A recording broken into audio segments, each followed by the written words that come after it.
읽은 여호수아 24장 14절에서 18절의 말씀을 중심으로 해서 여호와만 섬기겠노라 라는 제목으로 말씀을 나눌 때에 큰 은혜 되시기를 간절히 축원합니다.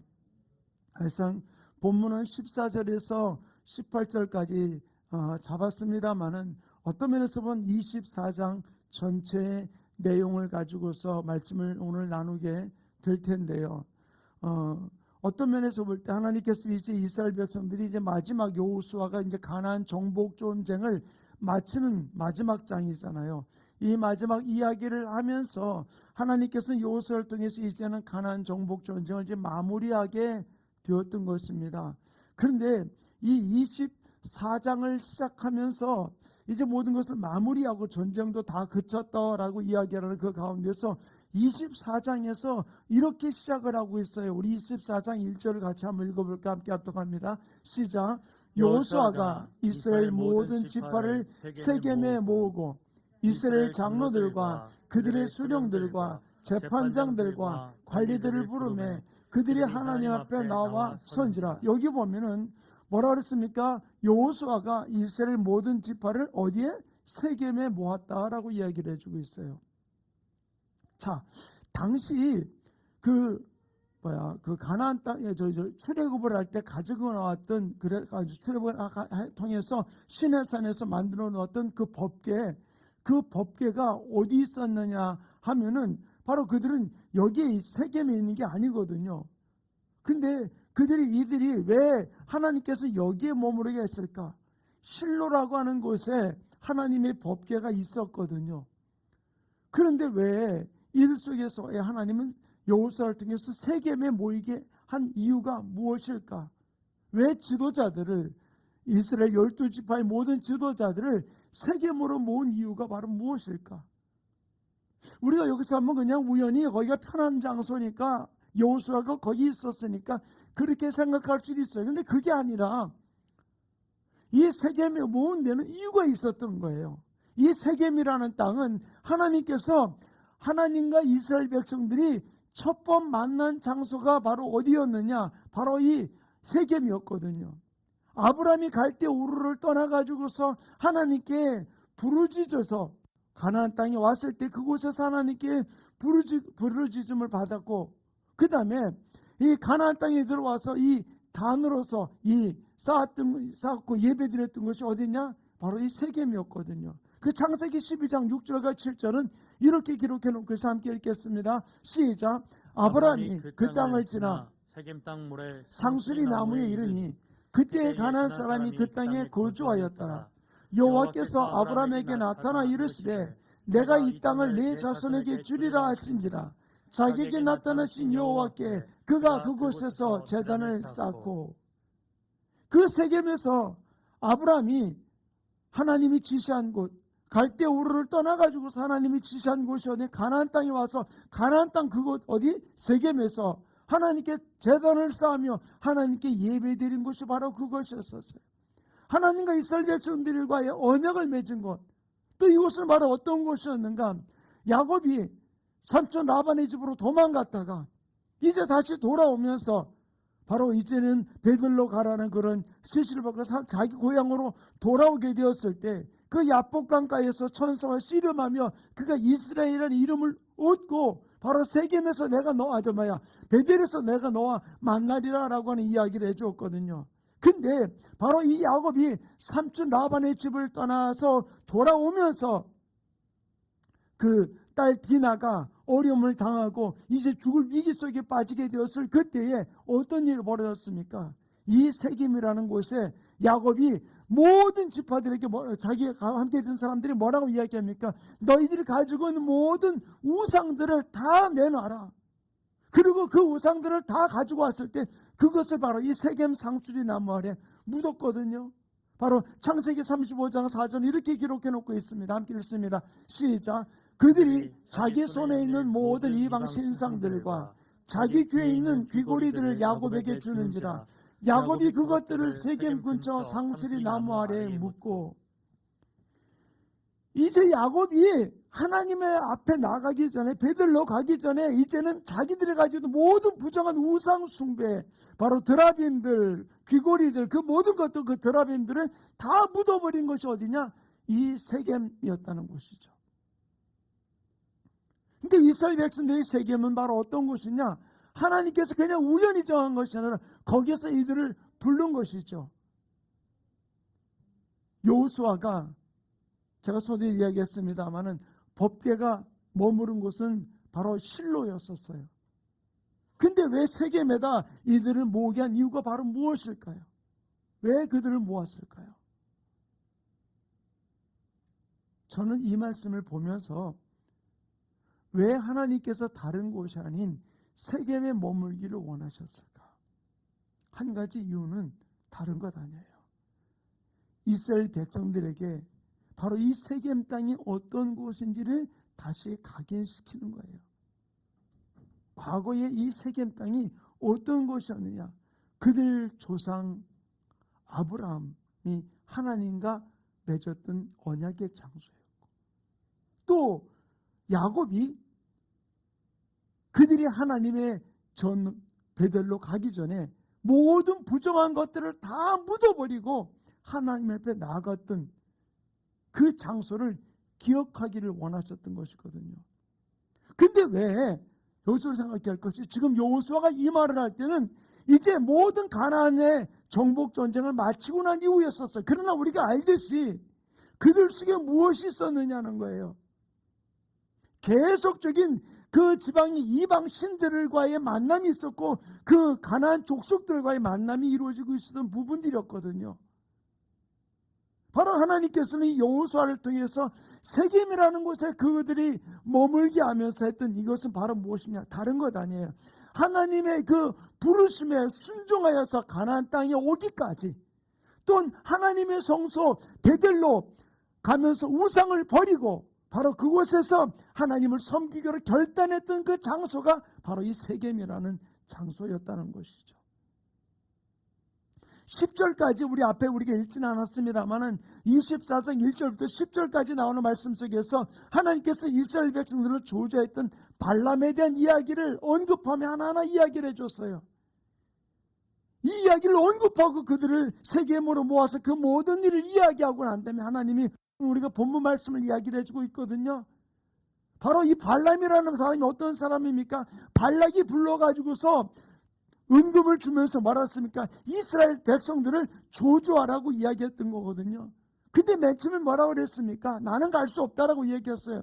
그러니까 그들이 간청하는 것 앞에 그가 거기를 가게 됐어요. 가고 난 다음에 어떡합니까? 계속해서 저주하라고 얘기했을 때 하나님이 아닌 것 같이 얘기하면서 계속 모든 것을 끊었어요. 결국 바로 이 발람은 바로 무엇입니까? 물질과 탐욕에 눈이 어두워진 하나님의 선지자의 모습을 보여주고 있는 것이거든요. 바로 그 발람을 통해서 아말렉 족속이 어떻게 했습니까? 계속해서 이스라엘 백성들이 어려움을 줬던 부분들, 또 이 물질에 묶였던 발람에 대한 이야기를 앞에서 이야기를 해주면서 이 발람에 대한 이야기를 유다서 1장 11절에 이렇게 이야기해 주고 있습니다. 함께 읽겠습니다. 시작. 화 있을진저 이 사람들이여 가인의 길에 행하였으며 삭슬 위하여 발람의 어그러진 길로 몰려갔으며 고라의 패역을 따라 멸망을 받았도다. 삭슬 위하여, 자기의 유익을 위하여 따라가다가 멸망을 당했던 부분들 이야기를 해주고 있거든요. 그러면 이 발람의 마지막이 어떻게 했습니까? 그냥 그는 어떤 면에서 외형적으로 볼 때는 이스라엘 백성을 저주하지 않았어요. 3번씩이나. 그러나 2번은 하나님께 묻고 하나님 하시는 이야기를 했어요. 그러나 마지막 3번째는 어떻게 했습니까? 하나님께 묻지 아니하고 자기 생각을 가지고서 이야기하려고 했을 때 하나님이 그 입술을 주장을 해가지고서 이스라엘 백성들을 다시 축복하면서 말했습니까? 내가 입에서 나간 말을 결코 변치 아니 시건치 아니하시는 하나님이라는 부분들을 언급한 것이 바로 발람의 3번째 조주하려고 했을 때 이야기였었거든요. 근데 이 발람은 그냥 돌아왔어요. 그런데 그의 마지막 말로가 어떻게 끝나게 되냐는 거예요.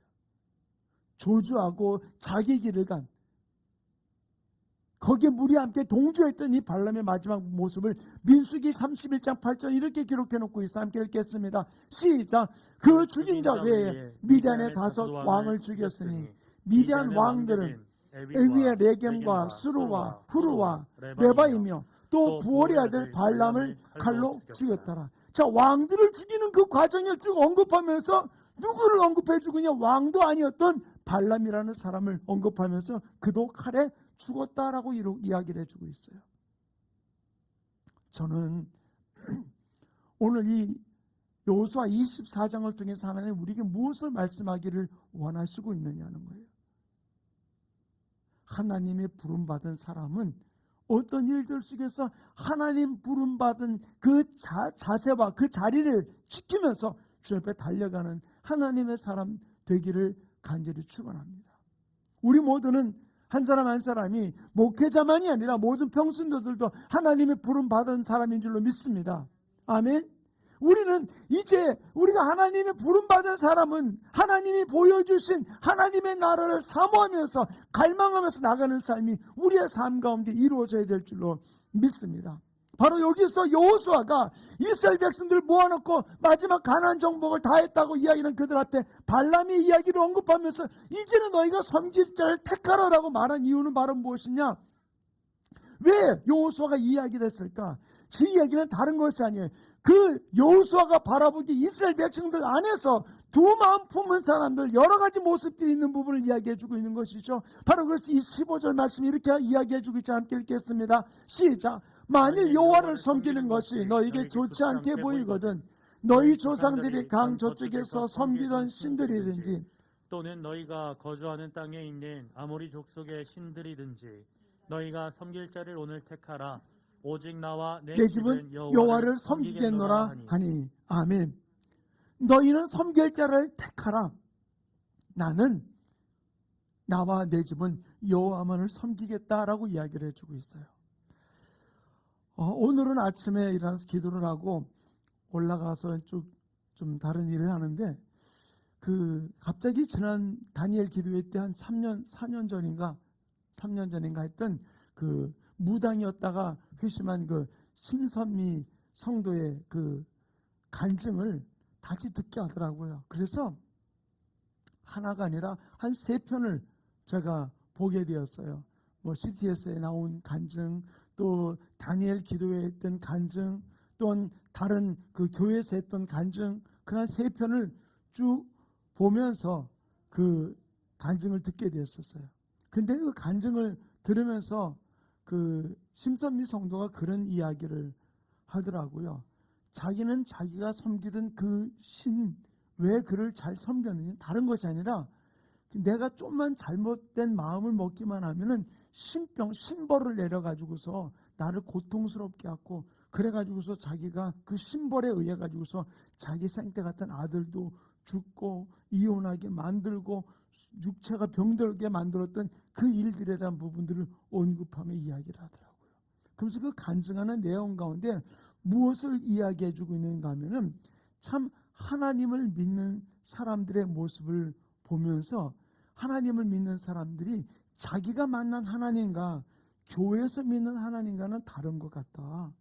그렇게 얘기를 하니까 그 CTS에서 간증을 사회를 보던 그 목사님이 화들짝 놀라면서, 아니 성도님, 당신이 만난 하나님하고 교회에 있는 하나님이 다르다는 게 무슨 말이에요? 그러니까 그러더라고요. 자기가 만났던 그 하나님은 진짜 온유한 분이었던 건 사실이다.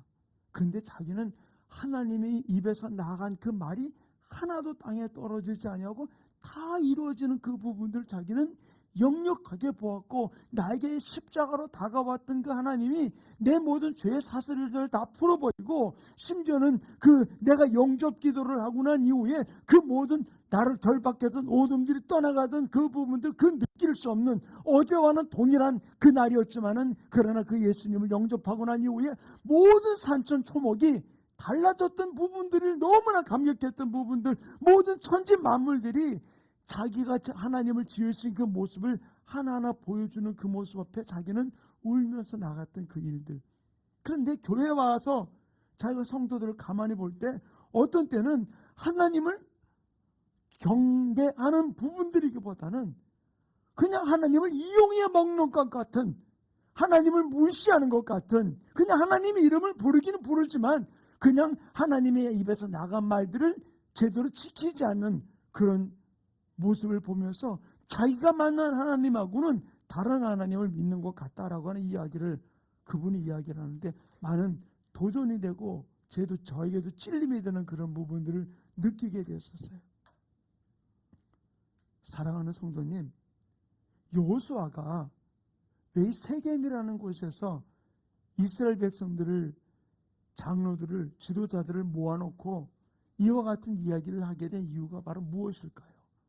전 이 부분들을 통해서 보면서 바로 우리가 이제 다시금 양다리 걸친 그런 신앙이 아니라 이젠 주님을 바라보는 모습이 되자.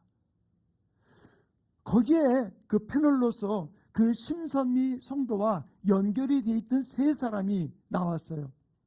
한 사람은 고객이었고, 무당의 고객이었고, 한 사람은 사촌 동생이었고, 한 사람은 자기 제자였던 남자가 셋이 나왔어요. 근데 그 남자 제자가 그러더라고. 맨 처음에 내가 하나님을 만난 부분들을 첫 번째 얘기했던 사람이 그 사람이더라고요. 근데 자기가 고민을 하다가 선생님이 가는 그 길 나도 가겠습니다 결단하고 지금 어떠냐 그랬더니 너무 행복하다는 이야기를 하더라고요. 근데 또 고객이었던 사람, 그 사람은 자기가 힘들면은 교회도 갔고, 그리고 성당도 갔고, 또 그리고 점집도 가고 그러던 사람이었대요. 근데 자기는 점집을 찾아다니면서 2번 간 집이 없대요. 근데 이 심선미 성도가 무당이었을 때 찾아갔다가 사람이 좀 딱 자기가 앉으려고 막 하는데 불구하고 자기가 왜 왔는지를 막 이야기하는 그 이야기를 듣고서는 신뢰가 돼가지고서는 그때부터 언니 그러고 있었대요. 그래서 힘들 때마다 몇 번을 갔는데 세 번째 그 전화번호도 알려가지고서 이제 세 번째 전화를 딱 했더니 언니 어디에요? 그러니까 나 교회 그러더라는 거예요. 아니 무당이요? 갑자기 웬 교회요? 그런데 교회 왔다는 얘기를 듣고는 깜짝 놀랐는데 그 이야기를 듣고 잠깐 이야기하는데 전화상을 오래 못하니까 나 그러면 갈게. 어디야? 교회니까 오라고 그러더래요. 나 갈게. 근데 자기가 있는 거리에서 1시간 거리라는 거예요. 근데 그 얘기를 듣자마자 교회 그냥 한번 갔던 그 여자 입에서 뭐가 나냐면 할렐루야! 그게 나왔대요. 그리고 뭐라 하냐면 언니! 하나님 꼭 붙들어! 하나님 꼭 붙들지 않으면 안 돼. 자기는 점집도 다니고 절도 가고 막 정당도 가고 그런 입장이면서 그 심선미 성도가 예수 믿었다니까 언니 꼭 하나님 꼭 붙들어 그러더라는 거예요. 그러면서 나와가지고서 간증하는 이야기를 들었어요. 자, 우리 여기서 하나, 저는 오늘 이 말씀을 준비하면서 우리 안에서 양다리 걸친 부분들, 하나님 무시하는 부분들, 하나님을 경홀히 여겼던 이 부분들을 우리가 철저하게 회개하고, 이 여호수아가 이스라엘 백성들 그 장로들을 모아놓고 지도자들을 모아놓고 오늘날 너희가 섬길 자를 선택하라 라고는 이 이야기 앞에 강 건너편의 신이든지 아니면 이쪽에 아무리 사람이 신이든지 너희가 섬길 자를 선택하라 라고는 이 이야기 앞에 결코 이야기는 그들이 착실하게 하나님을 섬겨왔던 그 모습이 아니었던 부분을 언급한다고 볼 수도 있는 거거든요. 이제 우리 안에서 양다리를 걸친 모습이 있었다면은 우리는 여기서 이제는 결정해야 될 부분들을 결단하기를 원하고 있던 여호수아의 심정과 같이 오늘 말씀을 통해서 우리가 결단하고 이제 오직 하나님만 여호와만 섬기겠다라고 하는 결단하고 주님을 바라보고 나가는 아름다운 결단의 시간이 이루어지기를 간절히 축원합니다. 하나님만 섬기겠다고 우리를 묶고 있는, 우리를 결박하는 사단을 향해서 우리가 예수 이름으로 선포하고 나갈 때 어둠은 떠나가는 줄로 믿습니다. 근데 내 삶 속에서 계속 미련을 갖고 있으면 그 귀신은 다시 들어오는 거거든요. 저도 사역하면서 많이 보았어요. 귀신을 예수 이름으로 축사하면 떠나요. 근데 문제는 뭐냐? 어떤 때는 제 마음에 떠날 걸 뻔히 아는데도 어떤 때는 축사를 못해요. 왜 그러느냐? 떠나면은 떠나갔다가 그 집이 비고 소재되면은 예수로 그 안에 무장되지 않고 예수가 그 안에 들어가지 않고 하나님의 말씀이 들어가지 않으면은 더 많은 귀신이 들어와서 더 어려움을 주는 일을 봤으니까.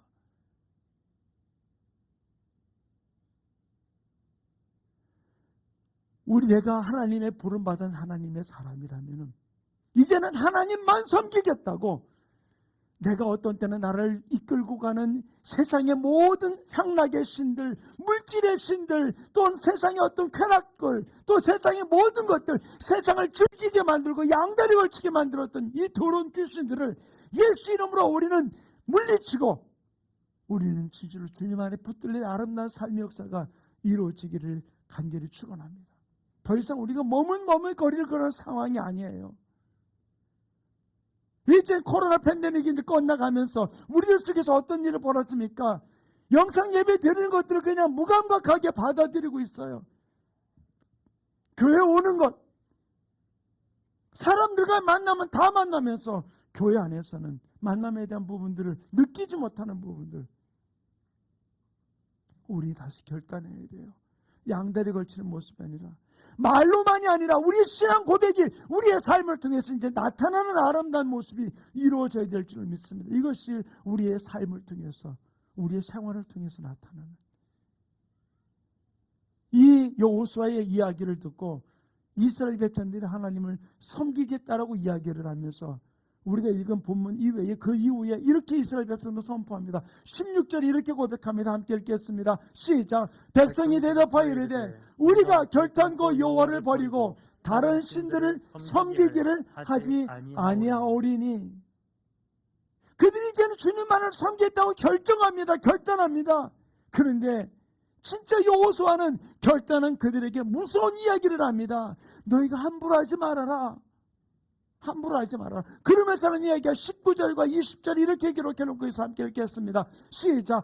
여호수아가 백성에게 이르되 너희가 여호와를 능히 섬기지 못할 것은 그는 거룩하신 하나님이시요 질투하시는 하나님이시니 너희의 잘못과 죄들을 사하지 아니하실 것임이라.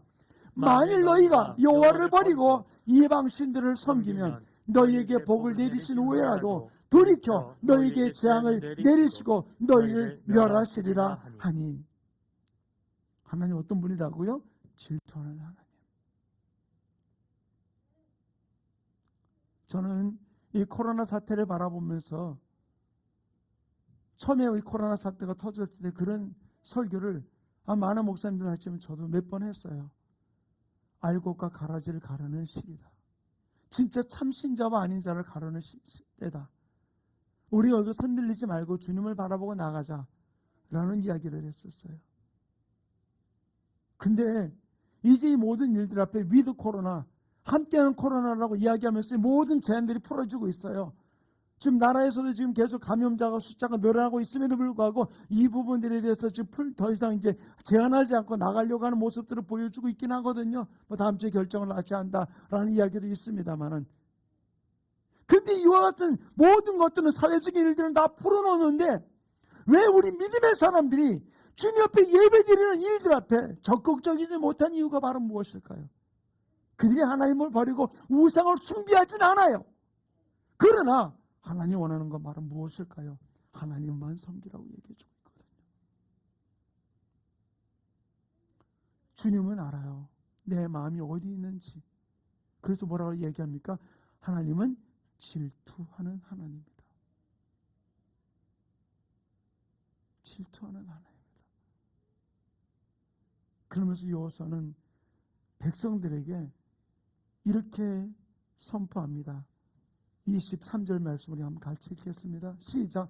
여호수아가 이르되 그러면 이제 너희 중에는 이방 신들을 치워버리고 너희의 마음을 이스라엘 하나님 여호와께로 향하라 하니. 뭐라고요? 이방 신들을 치우고 왜 세겜에 모았을까요? 야곱이 베델로 가기 전에 모든 이방 신들을 다 버리고 떠나갔듯이 우리 모든 이방 신들을 버리기 위한 결단의 자리가 되기를 원하면서 세겜에 그들을 불러 모은 것이죠. 그리고 너희 마음을 오직 하나님께로 향하라라고 이야기해주고 있는 거예요.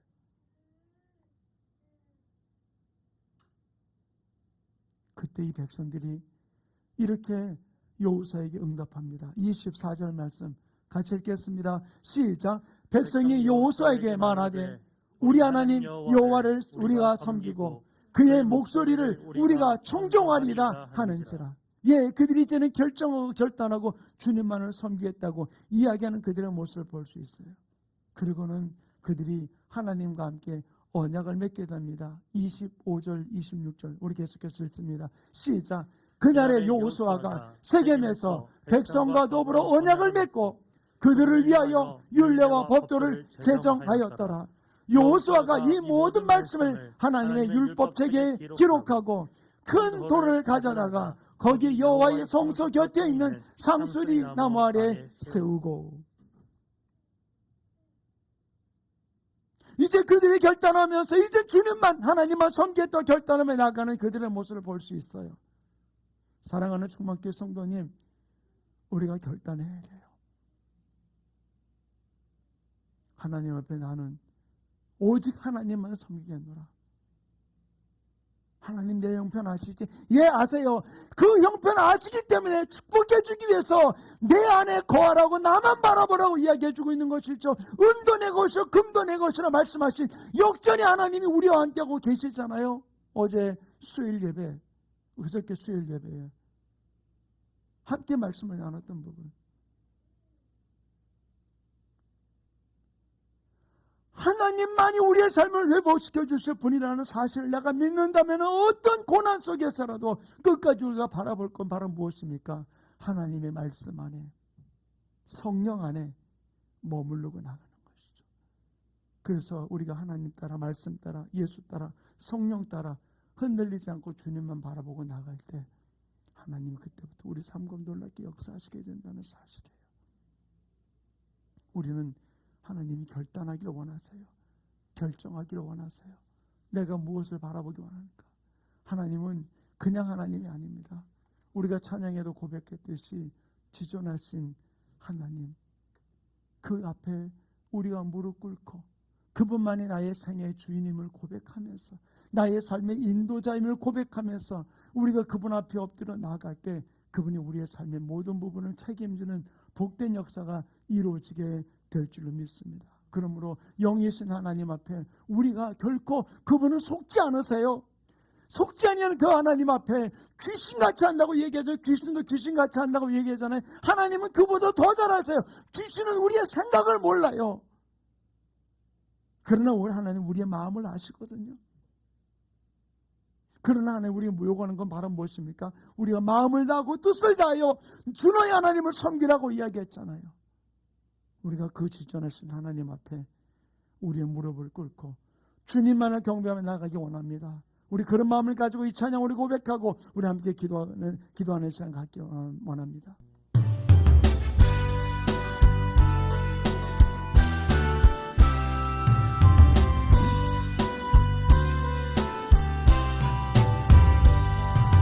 지존하신 주님 이름 앞에 모두 무릎 꿇고 다 경배해. 거룩하신 주님 보좌 앞에 엎드려 절하세. 예수는 그리스도, 예수는 그리스도, 예수는 주 하나님의 영으로 경배. 우리 다시 고백합니다. 지존하신 주님 앞에, 지존하신 주님 이름 앞에 모두 무릎 꿇고 다 경배. 거룩하신 주님 보좌 앞에 엎드려 예수는 그리스도 우리의 주인이십니다. 예수는 그리스도, 예수는 주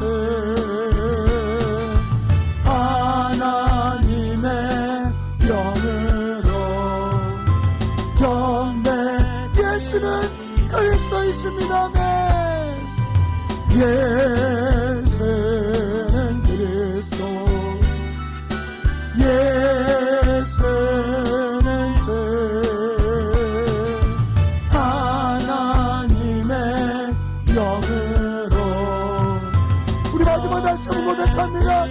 되시는 그리스도 만왕의 왕이십니다.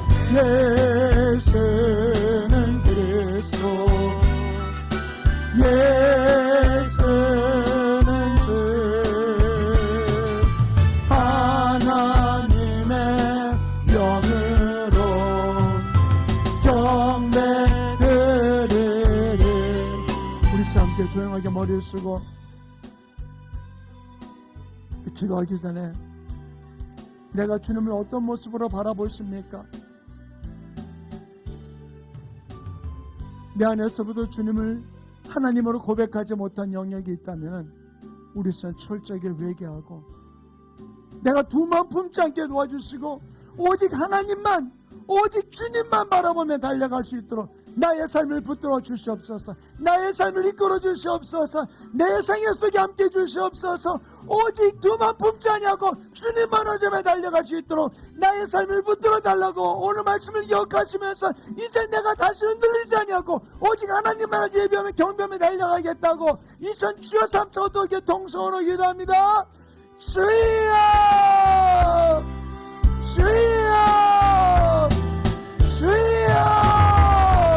할렐루야. 아버지 하나님 눈을 붙들어 주시고 주장해 주셔서 아버지 원하시는 성의 속에 주님만 바라보며 주님만 의지하며 주님이 기뻐하는 모습에 달려가는 귀한 삶이 역사 이루어질 수 있도록 능력으로 눈을 붙들어 주시옵소서.